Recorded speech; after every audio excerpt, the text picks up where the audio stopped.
പ്രിയപ്പെട്ടവരെ, പുതിയ പ്രതീക്ഷകളും സന്തോഷവും നിറഞ്ഞ ഒരു പുതുവർഷമാണ് ചിങ്ങം 1 കർഷക ദിനമായി ആചരിക്കുന്നു. ഞങ്ങളുടെ പഞ്ചായത്തിലും കർഷക ദിനം ഭംഗിയായി ആചരിച്ചു. പഞ്ചായത്ത് പ്രസിഡന്റ് സുനിത ആന്റി അധ്യക്ഷനായി യോഗത്തിൽ ബഹുമാനപ്പെട്ട മന്ത്രി OJ ജനീഷ് സാർ കർഷകരെ ആദരിച്ചു.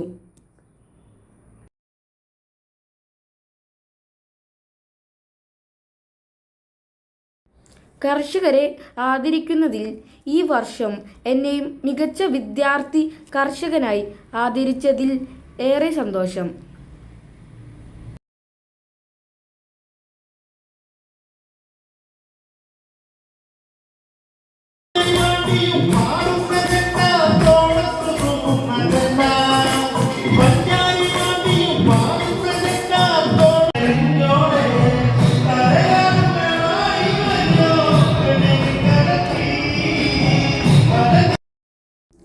ഒരു തൈ നടാം നമുക്കമ്മയ്ക്ക് വേണ്ടി, ഒരു തൈ നടാം നമുക്ക് നല്ല നാളേക്ക് വേണ്ടി എന്ന സുഗതകുമാരി അമ്മയുടെ വരികൾ ഓർത്തുകൊണ്ട് എനിക്ക് വഴികാട്ടിയായി നിന്ന പാരൻസ്, ടീച്ചേഴ്സ്, കൃഷിഭവനിലെ സാറുമാർ എല്ലാവർക്കും നന്ദി.